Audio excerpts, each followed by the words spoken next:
Paolo Avellino may pa-birthday treat para kay Chinita Princess Kim Chiu. At dahil nga birthday bukas talaga, Bisaya Kamandong, ayun, birthday bukas ng ating Chinita Princess na si Kim Chiu, may paayuda ang Kim Pao. Ayan, dahil nga nagkaroon ng dinner, actually group date siya. Ayan, hindi naman silang dalawa lang, kundi group kasama ang What's Wrong with Secretary Staff ata yung mga yon. Ayun pa man, kahit group date iyon, at least nandoon si Papa Paolo, present siya with Secretary Kim. Ayan, di ba? Nakakakilig talaga, sobra. Ayan naman, hindi naman papayag itong si Paolo na wala siyang gagawin for the special day of Kim Chiu.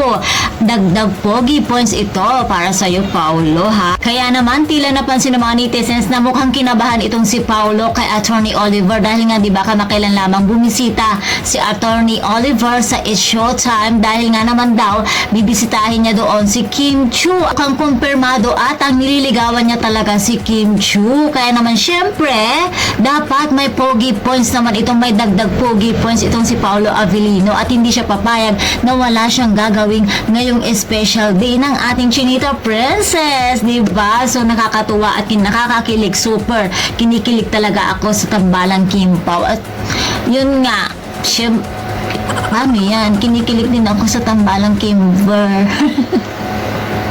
Kasi in fairness talaga bagay din sila, di ba? So, para matindi itong matinding kalaban talaga, matindi itong karibal ni Paolo Avellino. In fairness, kasi nga, di ba, din kasi siya may laban din si Oliver. Pero syempre, si Chinita Princess pa rin ang magdi-decide kung sino nga ba sa kanilang dalawa ang kanyang pipiliin. At para mapadali ang desisyon ni Kim Chiu, sa'yo na si Paolo Avellino, ako na ang bahala kay Attorney Oliver.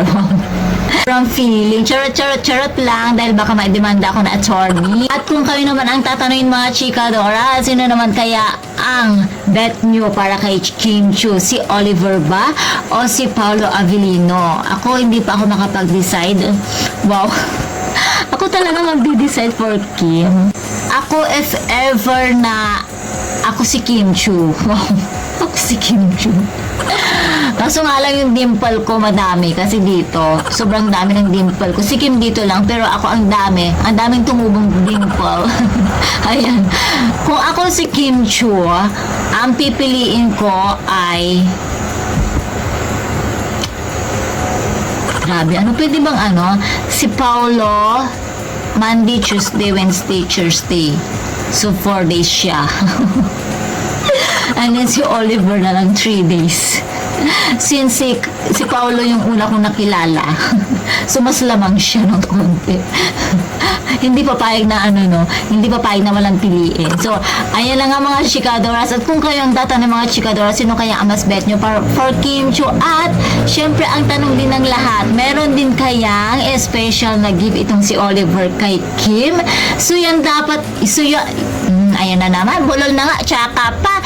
So, yan ang dapat natin abangan mga chikadoras. At dahil bukas na nga ang birthday ni Kim Chiu, syempre aabangan natin yan sa It's Showtime ang kanyang special performance para sa kanyang or special production number para sa kanyang birthday. At kung sino nga ba ang mga special guests, diba? So, abangan natin yung mga chikadoras. Yan naman mga chikadoras from our showbiz update. Please don't forget to like, share, and subscribe my channel. Thank you for watching.